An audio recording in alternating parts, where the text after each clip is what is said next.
기도하시겠습니다. 사랑이 많고 은혜가 많으신 하나님 아버지, 우리 이 시간 함께 모여서 주님을 찬양합니다. 경배합니다. 주님을 예배합니다. 주님, 우리와 함께 하셔서 드려진 이 예배가 신령과 진정된 예배 되게 하여 주시옵소서. 모든 순서를 주님 앞에 맡깁니다. 함께 하실 주님의 은혜에 먼저 감사드리며 예수 그리스도 이름으로 기도드렸습니다. 아멘. 할렐루야. 본 말씀 마태복음 5장 17절에서 20절입니다. PPT 말씀 구절 참고해 주시길 바랍니다. 제가 대독하겠습니다. 17절. 내가 율법이나 선지자를 폐하러 온 줄로 생각하지 말라. 폐하러 온 것이 아니라 완전하게 하려 함이라. 진실로 너희에게 이르노니 천지가 없어지기 전에는 율법의 1.1획도 결코 없어지지 아니하고 다 이루리라. 그러므로 누구든지 이 계명 중에 지극히 작은 것 하나라도 버리고 또 그같이 사람을 가르치는 자는 천국에서 지극히 작다 일컬음을 받을 것이요, 누구든지 이를 행하며 가르치는 자는 천국에서 크다 일컬음을 받으리라. 내가 너희에게 이르노니 너희의 의가 서기관과 바리새인보다 더 낫지 못하면 결코 천국에 들어가지 못하리라. 아멘. 할렐루야.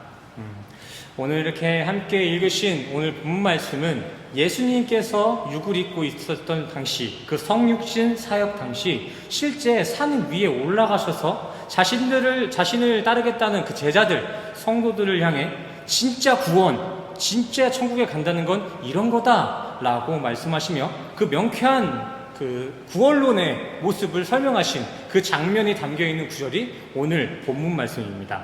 산상수훈이라고도 불리죠. 자. 네, 이런 그림 생각해 주시면 될 것 같아요. 산이라 하기엔 좀 그렇지만 언덕 위에 올라가셔서 예수님이 설교하시는 이런 지금 배경 상황을 생각해 주시면 될 것 같아요. 오늘 본문의 중심 구절은 20절입니다. 20절. 20절만 우리 다 같이 한 구절이니까 함께 읽겠습니다. 20절 함께 읽겠습니다. 시작. 내가 너희에게 이르노니 너희가 서기관과 결코 천국에 들어가지 못하리라. 아멘. 시작부터 결론이 나왔습니다. 바로 20절이 오늘 설교의 결론입니다. 그리고 성경이 말하고 있는 구원의 메커니즘, 그 구원론의 극히 중요한 한 부분이죠. 정말 이 구절이 완벽하게 이해되셨다면 이 구절 가지고 뭐 더 공부할 게 없어요. 더 설교할 게 없습니다. 그 거대한 구원론의 결론을 다시 한번 확인해보고 묵상해보는 시간 갖길 원합니다. 오늘 본문에 예수님께서는 천국 구원을 어떻게 설명하셨습니까? 속으로 한번 대답해주세요. 우리가 바리새인과 서기관보다 더 나은 의인이어야지만 천국에 들어가신다라고 말씀해 주셨습니다. 위 말씀의 내용대로라면 예수님으로부터 이렇게 수시로 책망받았던, 예수님한테 맨날 혼났던 그 악의 무리들보다 우리의 의가 조금만 더 낫기만 하면 우리는 천국에 들어갈 수 있다는 이야기입니다. 아주 간단하죠? 그러나 여기서 우리가 결코 간과해서는 안 될 부분이 있는데, 그것은 당대 바리새인과 저기 서기관이라고 불리는 그들의 종교적인 스펙이 있습니다. 우리가 함부로 할 수가 없어요. 그들의 종교적인 스펙을 알 수 있으면. 우리는 보통 그저 여기 강단에서 이렇게 전해지는 설교를 통해서 바리새인과 서기관들의 모습을 겉핥기식으로 학습하고 인지하고 있기 때문에 매일 책망받는 그러한 그들의 의보다 더 나은 그 의를 이루는 것은 어렵지 않을 거다라고 생각하실 수도 있으실 것입니다. 하지만 우리가 읽고 있는 이 성경 이외에서도 바리새인과 서기관들에 대한 그 무리에 대한 역사를 기록하고 있는 역사서들이나 문화적 차원의 연구 자료들이 엄청 많은데, 그러한 자료들을 통해서 저 무리들의 사회적 위치나 분위기를 우리가 알 수 있다면 우리는 결코 그들을 단순한 믿음 없는 악당 정도로만 치부하기는 힘들 것입니다. 실제 오늘 산상순을 들고 있었던 아까 예수님 주변에 모여 있었던 그 사람들, 그 제자들, 그 성도들은 예수님께서 20절 9절 너희는 바리새인보다 더 나은 의가 있어야 천국에 갈 수 있다 이렇게 말씀을 듣자마자 큰 센세이션이 왔을 거예요. 엄청 놀랐을 거예요. 와, 천국 갈 수 있을까? 괜찮을까? 의문을 품었을 거예요. 아니, 우리도 2000년 전 당시 그 바리새인들의 종교 생활을 직접 눈으로 볼 수 있었다면은, 체험할 수 있었다면은 우리도 놀랐겠죠. 우리도 오늘 본문을 읽고 이렇게 잠잠히 있을 수는 없는 상황이었어요. 조금이라도 그들의 삶의 양식을 책이나 연구자를 통해 간접적으로나마 체험해 본다면 우린 오늘 본문 20절은 그렇게 가벼운 구절만은 아니겠다 이렇게 생각하실 수 있으실 것입니다. 바리사이오스, 예수님 성육신 활동 당시에 유대교 경건주의자 무리들을 통칭하는 게 바리새인이었습니다. 근데 그들은 말 그대로 율법적인 경건 생활을 신앙의 최고봉으로 신봉했습니다.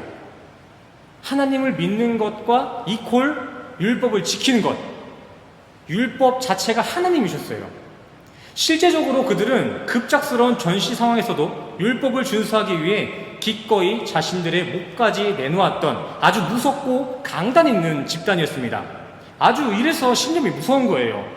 자신은 안식일날 절대 사람을 죽이지 않고 부정하지 않고 일하지 않겠다는 그 율법의 준수를 하기 위해서 적들이 자신의 진영에 쳐들어왔는데도 난 주일날 움직이지 않아, 죽일 테면 죽여라, 이렇게 강단 있는 무리들이 바로 바리새인 유대인들의 무리들이었던 것입니다.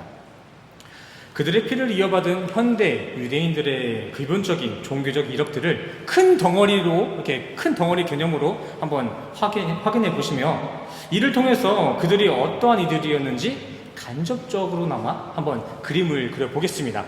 그들의 전체를 설명하기엔 시간이 너무 짧아서 그냥 커다랗게 그들이 어떠한 교육을 받아오는지, 지금 그들의 후손들은 어떠한 스펙을 갖고 있는지 한번 보길 원합니다.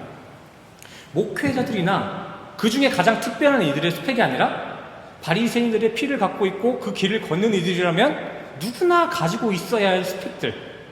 그들은 이제 아이가 말을 할 수 있는 나이가 5살 정도가 되면 바로 토라, 창출, 레민신, 창세기, 출애굽기, 레위기, 신명기, 이 5권의 성경을 교육하는데, 그렇게 시작된 아이들의 성경 공부 수준은 그냥 단순히 성경을 읽는 정도가 아니었습니다. 1, 2년의 교육이 들어가게 되면은 그거를 통째로 외워버린다고 해요. 그 정도 하이 레벨이에요. 더 놀라운 것은 그들이 그렇게 받았던 성경 암송 교육은 시작에 불과하다는 것이었습니다. 그렇게 바리새파 유대인의 길에 있는 아이들은 10대가 된다면 미시나, 고대 언어로 적혀있는 원문 주석을 모두 간파해버리고 할라콧, 유대 랍비들의 법적 판결물들을 마스터하는 것입니다. 이렇게 말씀드려도 워낙 먼 얘기고 감도 안 오실 것입니다. 간단하게 말해서 우리 건이 되는 나이가 지금 모세 오경, 성경의 앞부분 3분의 1 정도를 싹 다 달달 외워버리는 거고, 우리 주명이 아시죠? 주명이 중고등학생, 그 친구가 고대 원문 주석을 공부하고 유대 법학 과정을 다 마스터하는 거예요. 그들이 열심히 한국에 있었더라면 임용고시, 사법고시는 무리가 없었을 것입니다. 이것뿐만이 또 아니죠. 그들은 율법을 완전히 지켜내고자 하는 그 사명이 곧 구원이다 라고 착각하며 613가지로 펼쳐진 어마어마한 양의 율법 행동 양식에 자신의 삶을 올인했습니다.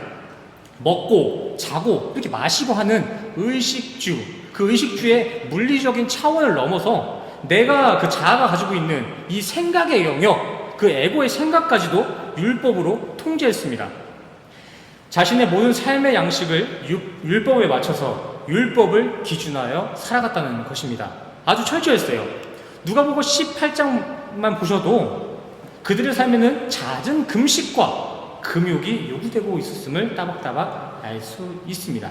수많은 형식의 제사는 당연한 것이고 온갖 형식의 헌금도 꼬박꼬박 드렸습니다.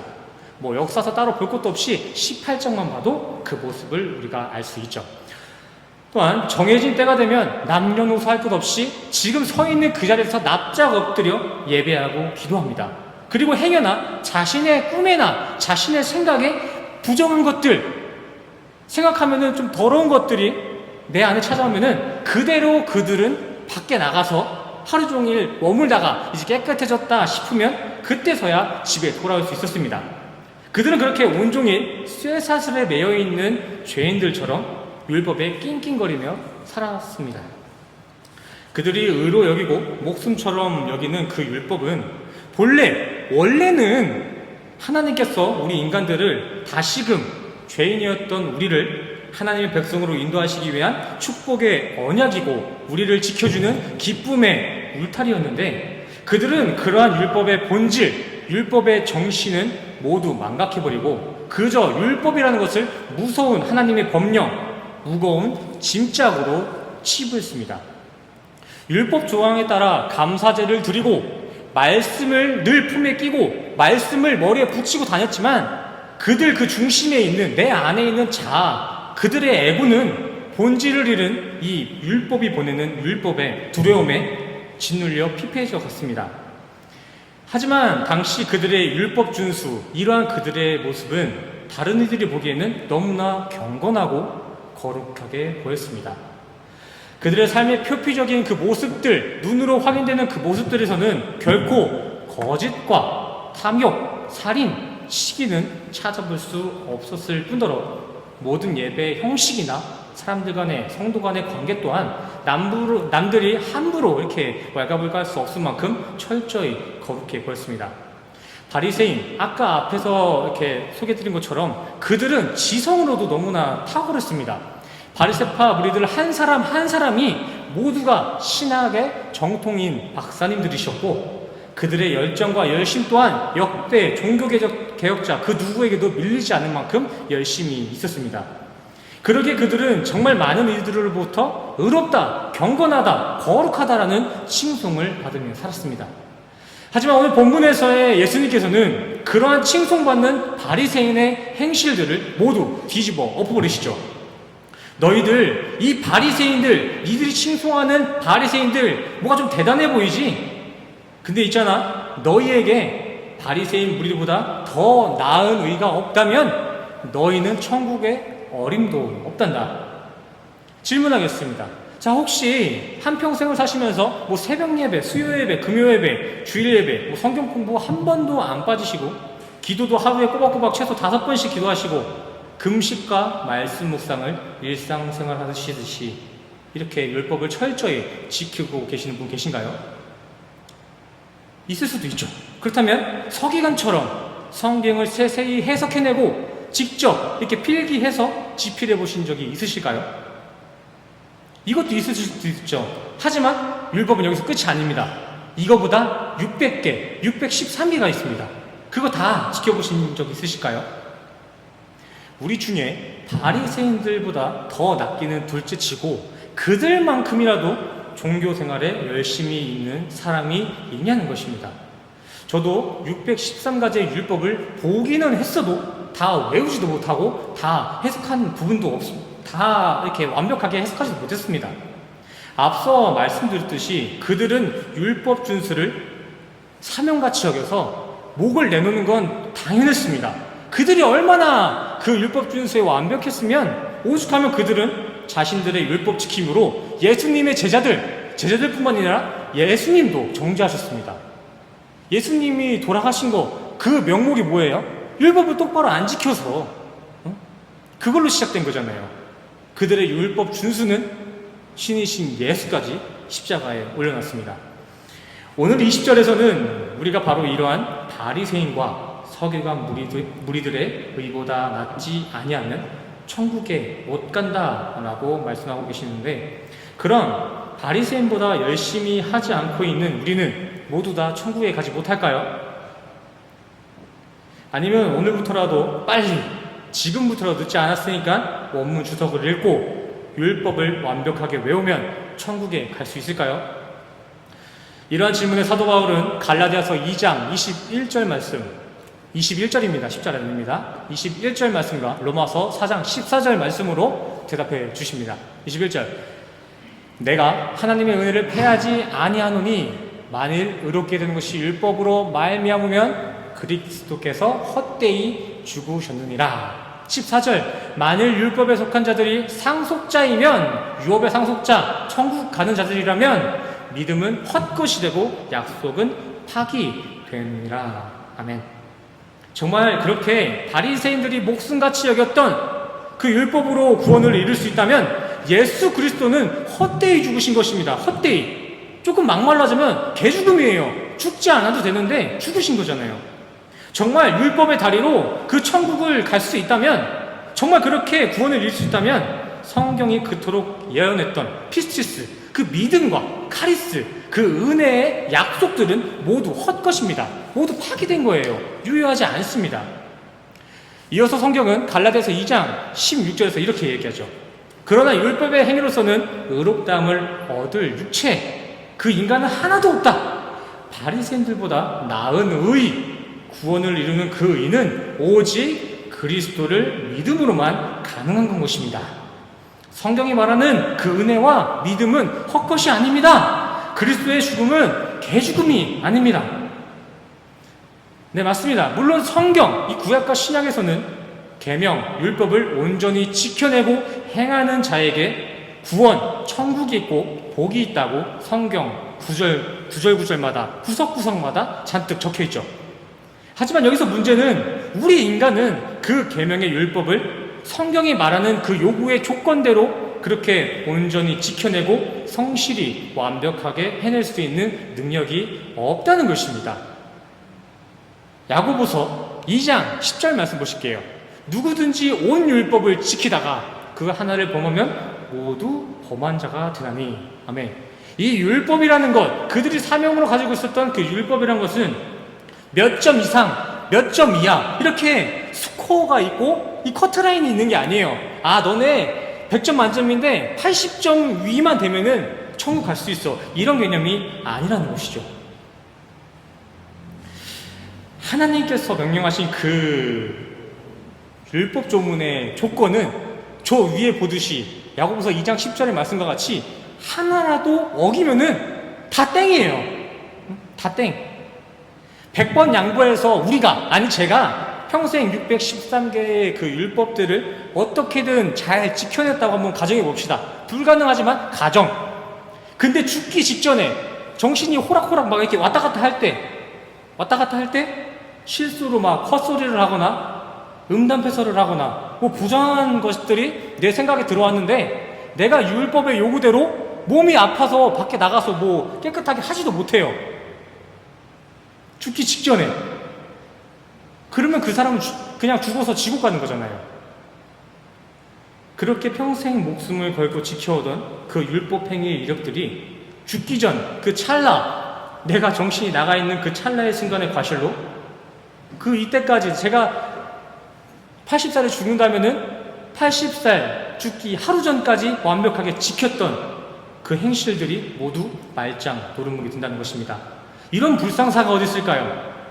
그래서 성경은 이렇게 율법을 곡해하여 이해하고 있는 이들에게는 짐이고 저주이다, 심판이다, 이렇게 얘기하는 것입니다.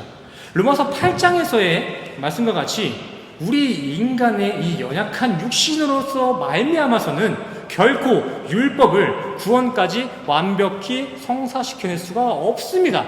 율법 자체에 힘이 없는 것이 아니라 율법을 구원까지 끌고 갈 수 있는 능력이 우리에게 주어져 있지 않다는 것이죠.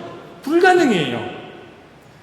그렇기 때문에 하나님께서 율법의 완성과 성취를 위해 예수 그리스도를 우리에게 보내주신 것입니다. 자신의 아들을 괜히 육의 옷을 입히시고 이 땅에 보내신 것 아닙니다. 그곳에서 충분히 잘 살고 있었어요. 쫓겨나신 거 아닙니다. 유배 보내신 거 아니에요. 사람들은 간혹 예수님께서는 이유 없이 핍박받고 죽었다라고 하는 사람들이 있는데 그렇지 않습니다. 예수님께서 이 땅에 오신 이유, 하나님께서 예수님을 이 땅에 보내신 데에는 분명한 목적이 있었습니다. 정말 우리 인간이 율법을 성경이 요구하는 완벽한 수준으로 지켜내서 구원을 스스로 이룰 수 있다면 물론 예수는 이 땅에 안 오셨겠죠. 정말 구원이라는 것이 우리가 율법을 준수함으로 이 자력의 힘으로 성취할 수 있는 것인데도 예수님께서 굳이 이 땅에 오시고 또 오셔갖고 십자가에 매달리신 것이라면 좀 전에 갈라디아서 2장 말씀과 같이 예수는 헛죽음, 개죽음인 거예요. 그렇다면 도대체 율법이라는 것, 이 어려운 율법은 우리에게 왜 주어진 것일까요? 우리 인간들 좀 헷갈리게 하시려고? 아니면 너네도 한번 고생해봐라. 너네 선악 까먹었지? 이제 고생해봐라. 그래서 우리에게 주어진 것일까요? 그렇지 않습니다. 로마서 3장 이 말씀과 같이 율법은 우리 인간이 얼마나 처절한 죄인임을 깨닫게 하기 위해 그러한 죄인은 반드시 하나님의 도움이 필요하다는 그 깨달음을 우리에게 허락하시기 위해서 우리에게 주어진 것입니다. 앞서 말씀드린 바와 같이 율법은 본래의 본질상 그 근본이 하나님의 축복의 언약이었어요. 다시 율법의 다리를 타고 주님을 만날 수 있는, 하나님을 만날 수 있는 축복의 언약이었다고요. 갈라디아서 3장 24절 보시겠습니다. 이렇게 본래 율법은 우리가 지켜내야 할 무거운 짐짝도 아니고요, 억지로 내가 메고 있어야 할 죄인의 쇠사슬이 아닙니다. 하나님의 도움을 구할 수 있는 은혜의 자리로서 인도해주는 몽학선생, 초등교사예요. 은혜를 향한, 구원을 향한 기초 교육이자 도구였다고요. 우리가 어떤 무거운 것을 들 때 도구를 사용하잖아요. 그것처럼 우리가 도저히 무거워서 구원을 이룰 수 없었는데 그 도구로서 우리에게 주신 것이 율법이었다는 것이죠. 그래서 율법은 고린도전서 15장 56절의 말씀처럼 사망으로 인도하는 죄의 권능이 될 수 있는 것이고, 디모데 전서 1장 8절의 말씀처럼 적법하게 율법을 그 본질 그대로만 잘 지켜낸다면은 그것은 선한 것이며 유앙겔리온, 좋은 소식, 복음입니다.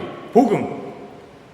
자, 여기 계신 성도님들은 제가 이렇게 감히 예언하건대 한 번쯤은 본인의 자제분들이나 주변 후배들에게 지금보다 조금만 더 학업에 좀 열중했으면 좋겠다라고 요구하신 경험이 있으실 것입니다.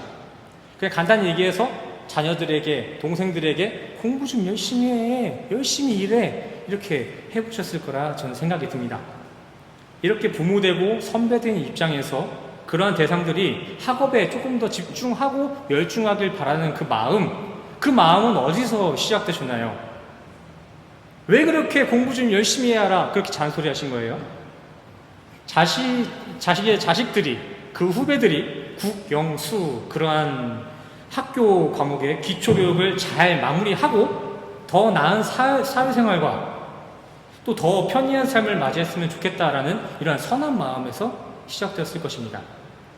그냥 단순하게 우리 아이는 국영수의 달인이 되었으면 좋겠어, 그래서 아이들에게 잔소리 하신 건 아니잖아요. 다 대학 잘 가고 취직 잘 하고 돈 잘 벌고 했으면 하는 게 우리 모두의 궁극적인 목적이었을 것입니다. 큰 그림이 있었을 거예요. 하지만 그 요구를 들은 그 대상들, 자제분들이나 그 후배들이 학업의 궁극적인 그 목적들, 대학 가고 취직하고 돈 잘 버는 거, 그러한 궁극적인 목적들은 망각해 버린 채 그저 평생을 방 안에 박혀서 국영수만 공부하고 사회생활을 하지도 않고 그저 온저짐만 풀고 있다면은 그게 얼마나 안타까운 일일까요?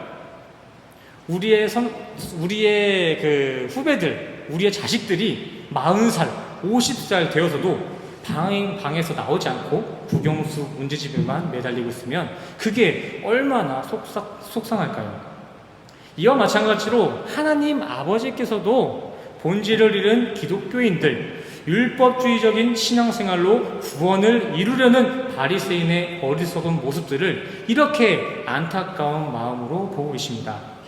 그래서 하나님께서는 다시금 사랑하는 자녀들을 다시 찾아내기 위해, 나의 영역으로 끌어내기 위해 그 본질을 담아낸 진리의 예수님을 우리 가운데 보내주신 것이고, 그 진리이시며 구원의 복음이신 예수는 오늘 말씀을 통해 천국을 꿈꾸는 성도들아, 너희는 이러한 맹목적의 행함의 의가 아니라 그보다 더 나은 의로움, 본질이 살아있고 근본이 살아있는 나와의 의가 있어야 천국에 갈 수 있다. 이렇게 설명하고 계신 것입니다. 자, 율법의 본질, 율법의 목적, 그 율법의 완성은 무엇일까요? 로마서 13장 10절입니다. 사랑은 이웃에게 악을 행하지 아니하나니 그러므로 사랑은 율법의 완성이니라.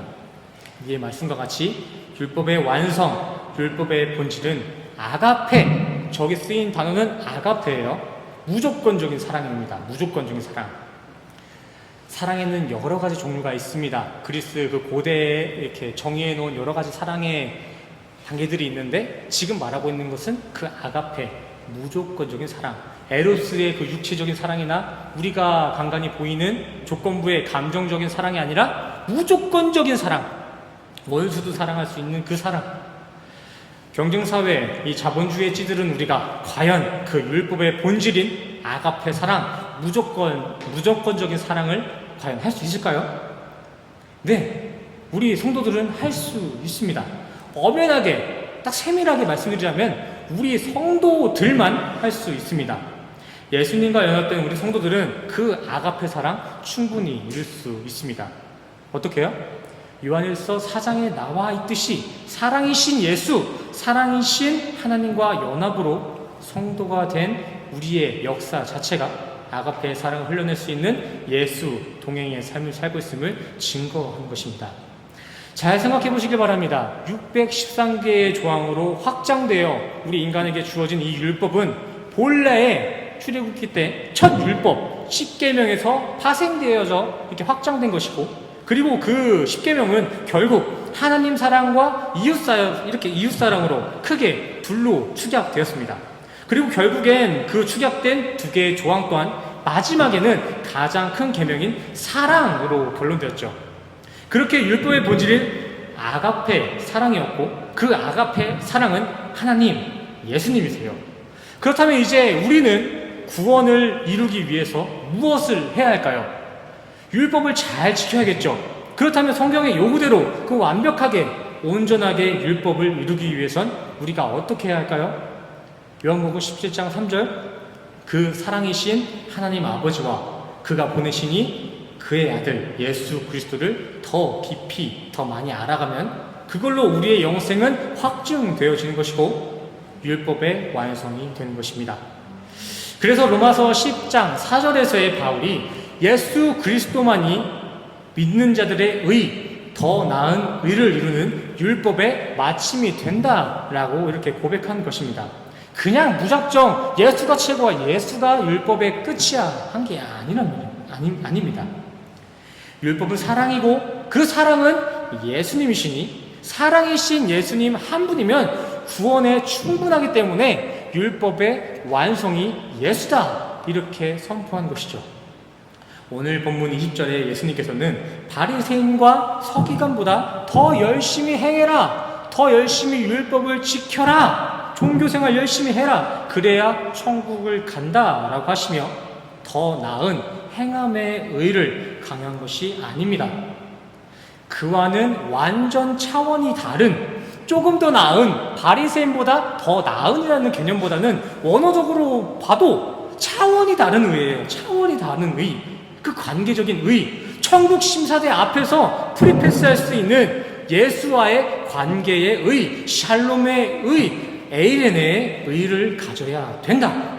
예법인 죄와 사망의 법에서 이제 새로운 법, 생명의 성령의 법 대신 예수와의 연합의 의를 너희가 품고 행한다면 너희는 나 예수가 1.1획도 빠짐없이 완전하게 이뤄낸 율법의 성취 역사에 함께 동참될 것이다 라고 우리에게 말씀해 주신 것입니다. 이전 죄와 사망의 율법의 시대는 딱 요한 때 마무리되었습니다. 없었던 것이 아니라 요한으로 끝났습니다. 디모데전서 2장 5절, 우리 모두가 같은 세상의 운동장에서 경기한다고 해도, 이 세상에 같이 산다고 해도 아직도 옛것이 된 율법의 룰을 혼자만 고집한다면 그는 아무리 열심을 부려도 결코 승리의 관을 얻을 수 없습니다. 우리가 이제 이 세상이라는 삶의 여정에서 기준하여야 할 법은 새 언약의 예수 그리스도와의 관계의 법, 생명의 성령의 법입니다. 그 생명의 성령의 법을 품고 있는 것이 더 나은 의, 차원이 다른 의입니다. 율법이 없이 살자 얘기하는 것은 아닙니다. 절대 아니에요. 그저 우리에게 새롭게 그리고 완전하게 주어진 이 새 율법, 예수의 생명의 법으로 남아있는 우리의 인생을 그 새로운 법에 맞게끔 사명을 다하며 성실히 살자는 것입니다.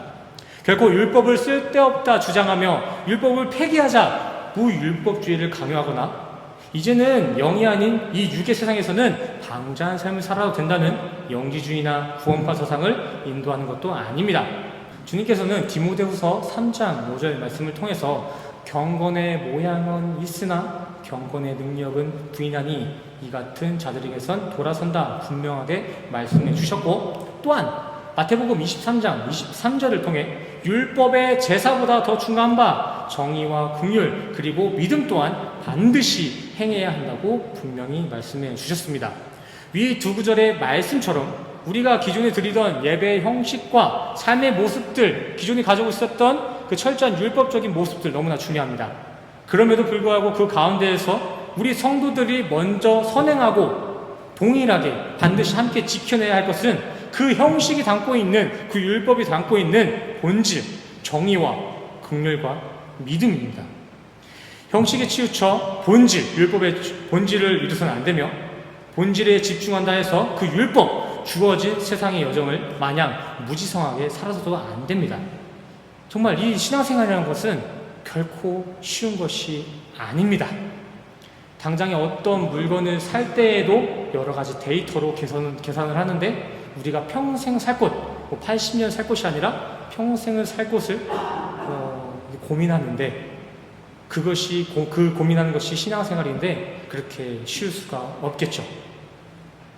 매일 주어진 삶의 여정들을 기대하는 마음으로 사시되 주어진 그 삶의 중심, 신앙의 중심 가운데에는 항상 율법의 완성이신 예수 그리스도의 십자가를 심어 우리가 세상의 좌로나 세상의 우로나 흔들리지 않고 올곧게 구원만을 향해 나아가시는 우리 새생명교회 성도님들 되시기를 간절히 소원합니다. 제가 마지막으로 질문 하나 하겠습니다.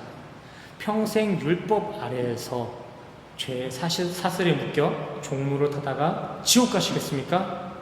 아니면 새롭고 완벽하게 편찬되어진 주님의 법에 따라 자유를 누리며 천국에 들어가시겠습니까? 간절히 바라옵고 원하옵기는 우리 성도님들의 신앙에는 부디 주님의 법, 그리스도의 생명의 성령의 법이 가득히 주정되기를 간절히 소원합니다. 우리 이 시간 다 함께 눈을 감고 자신의 신앙의 삶과 신앙을 점검해 보길 원합니다. 나는 과연 바리새인과 같이 맹목적인 신앙생활을 하고 있지 않았는지, 정말 율법의 본질이신 예수를 내 신앙의 주인으로 모시고 있었는지를 한번 돌아보길 원합니다. 세상은 율법주의자들의 가식적인 그 선의 종교생활을 칭찬하고 칭송합니다. 하지만 우리는 그러한 칭찬에 혹하여 예법, 그 죄와 사망의 법을 쳐다봐서도 안 되며 이에는 어느 하나 핑계할 것 없이 우리에게 새롭게 주어진 새로운 예수의 법, 생명의 성령의 법 아래서 정말 열심히 삶의 예배를 이어가야 할 줄 믿습니다. 우리 이 시간 우리에게 이렇게 허락하신 말씀의 감동과 그리고 나에게도 더 나은 의, 예수의 의를 허락하여 주시옵소서. 이러한 고백을 가지고 간절히 기도하며 나아가는 시간 갖겠습니다. 함께 기도하시겠습니다. 은혜가 풍성하신 하나님 아버지,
아멘. 기도하시겠습니다. 사랑이 많고 은혜가 많으신 주님, 우리를 율법의 저주에 방치하지 아니하시고 우리에게 아들을 보내사 생명의 성령의 법 아래서 자유를 누리게 하심에 너무나 감사를 드립니다.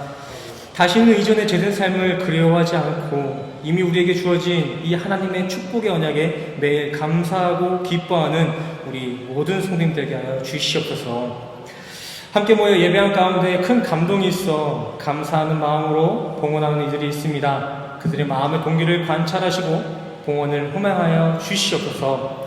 다시금 말씀 붙잡고 다시 한 주간을 살아갑니다. 사람의 칭송을 갈급해하는 인생이 아닌 하나님의 더 나은 의만 강구하며 살아가는 참 복되고 즐거운 한 주 되게 하여 주시옵소서. 모든 것 주님께 맡깁니다. 감사드리며 예수 그리스도의 이름으로 간절히 기도드렸습니다. 아멘. 우리 이 시간 다 같이 일어나셔서 가슴에 손을 얹으시고 함께 축도하며 나아가시겠습니다. 축도가 끝난 뒤에도 이렇게 기도가 필요하신 분들은 기도하고 돌아가셔도 좋습니다. 가슴에 손을 얹으시고 함께 축도하시겠습니다. 지금은 우리 주 예수 그리스도의 은혜와 십자가에서 완성하신 주님의 사랑과 주님의 율법이 지금 이 자리에 모인 교회된 성도님들 머리머리 위에 지금으로부터 영원까지 함께 하시기를 간절히 축원하옵나이다. 아멘.